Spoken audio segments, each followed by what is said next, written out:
Hukum memajang foto di dalam rumah menurut Islam. Foto menjadi hal yang biasa kita temukan di zaman sekarang ini.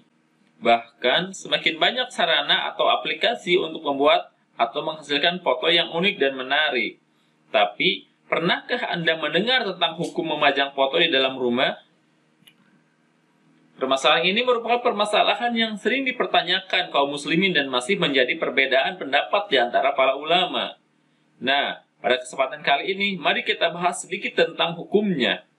Dalam sebuah riwayat dikatakan bahwa Aisyah radhiyallahu anha berkata, Rasulullah masuk ke rumahku, sementara saya baru saja menutup rumahku dengan tirai yang padanya terdapat gambar-gambar. Tak kala beliau melihatnya, maka wajah beliau berubah marah, lalu menarik tirai tersebut sampai putus. Lalu beliau bersabda, sesungguhnya manusia yang paling berat siksanya pada hari kiamat adalah mereka yang menyerupai makhluk Allah Subhanahu wa Ta'ala. Hadis riwayat Al-Bukhari dan Muslim. Rasulullah Shallallahu Alaihi Wasallam melarang adanya gambar di dalam rumah dan beliau melarang untuk membuat gambar. Hadis riwayat At-Tirmizi. Dari Ali radhiyallahu anhu, dia berkata, saya membuat makanan lalu mengundang Nabi Shallallahu Alaihi Wasallam untuk datang. Ketika beliau datang dan masuk ke dalam rumah, beliau melihat ada tirai yang bergambar. Maka beliau segera keluar seraya bersabda, sesungguhnya para malaikat tidak akan masuk ke dalam rumah yang di dalamnya ada gambar-gambar. Hadis riwayat An-Nasa'i.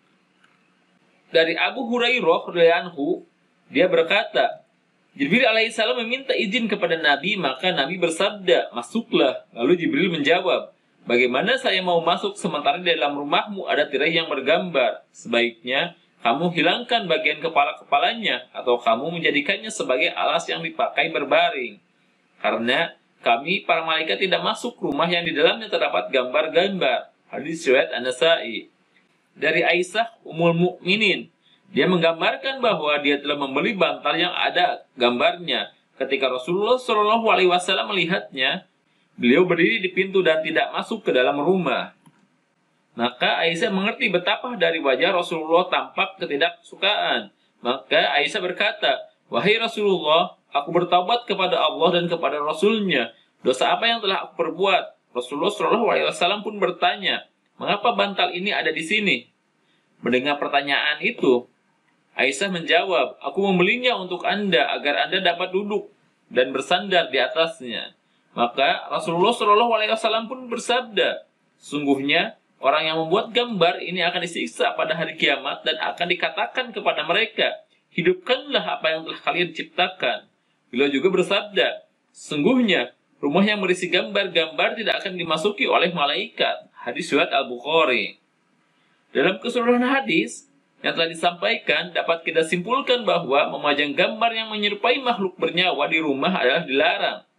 Lalu, bagaimana dengan foto? Bukankah foto itu bukan menyerupai makhluk Allah? Bukankah foto hanya refleksi nyata dari makhluk Allah layaknya cermin? Dalam sejarah Islam yang terdapat dalam Al-Quran, dulu terdapat beberapa orang laki-laki yang soleh dari kaum Nuh alaihissalam. Tak kala mereka meninggal, maka kaum mereka dirundung kesedihan yang mendalam. Setan pun datang dan menyuruh mereka untuk membuat patung-patung yang menyerupai mereka dan diberi nama sesuai dengan nama-nama mereka yang telah meninggal. Kemudian diletakkan di majelis tempat mereka bisa berkumpul. Mereka pun melakukannya. Akan tetapi mereka tidak menyembah patung itu, hanya untuk mengingat mereka yang telah meninggal.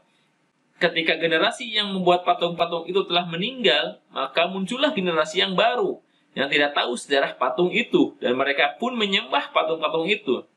Ketika Allah Subhanahu wa Ta'ala mengutus Nabi Nuh alaihissalam untuk mencegah kesyirikan yang terjadi akibat patung-patung itu, kaumnya menolak dakwah beliau dan mereka tetap terus menyembah patung-patung itu yang telah berubah menjadi berhala.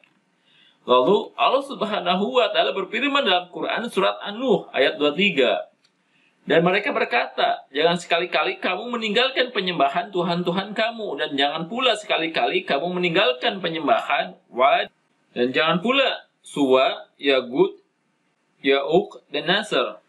Itu adalah nama-nama orang soleh dari kaum Nuh yang telah dijadikan patung oleh kaumnya untuk diingat. Dia kenang dan dimuliakan, maka dari itu Rasul melarang memajang gambar makhluk bernyawa di rumah karena takut terjadi kemusyrikan.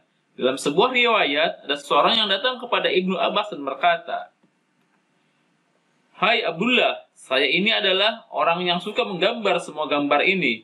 Oleh karena itu, berilah fatwa kepada saya mengenai gambar-gambar tersebut." Ibnu Abbas berkata kepadanya, "Mendekatlah kepadaku." Orang itu pun lalu mendekat. Tetapi Ibnu Abbas tetap berkata, "Mendekatlah lagi." Lalu orang itu mendekat lagi, hingga Ibnu Abbas dapat meletakkan tangannya di atas kepala orang tersebut. Setelah itu, Ibnu Abbas berkata, "Aku akan menceritakan kepadamu apa yang pernah aku dengar dari Rasulullah Shallallahu Alaihi Wasallam, bahwasannya beliau telah bersabda, setiap orang yang suka menggambar itu akan masuk neraka. Allah akan menjadikan baginya dengan setiap gambar yang dibuat sosok yang akan menyiksanya di neraka jahanam kelak."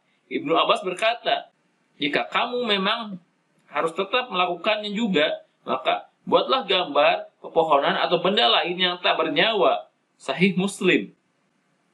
Nabi Shallallahu Alaihi Wasallam masuk ke dalam Al-Bait Ka'bah dan beliau dapatkan gambar Nabi Ibrahim dan patung Maryam. Maka beliau bersabda, "Tidakkah mereka mendengar bahwa malaikat tidak akan masuk ke dalam rumah yang di dalamnya ada gambar?" Sahih Bukhari. Nabi Shallallahu Alaihi Wasallam melarang gambar-gambar di dalam rumah, melarang dari membuat gambar. Dan Nabi Shallallahu Alaihi Wasallam memerintahkan Umar bin Khattab pada saat penaklukan Mekah ketika sedang di Badha untuk datang ke Ka'bah, lalu menghapus setiap gambar yang ada di dalamnya. Dan Rasulullah Shallallahu Alaihi Wasallam tidak akan masuk ke Ka'bah sehingga setiap gambar yang ada di dalamnya terhapus. Musnad Ahmad. Dari kisah dan hadis di atas, dapat disimpulkan hukum memajang foto sama dengan hukum memajang gambar di rumah, karena dikhawatirkan akan terjadi kemusyrikan atau terlalu mengagungkan orang yang di dalam foto, apalagi jika foto tersebut dibuat dengan ukuran besar. Wallahu a'lam.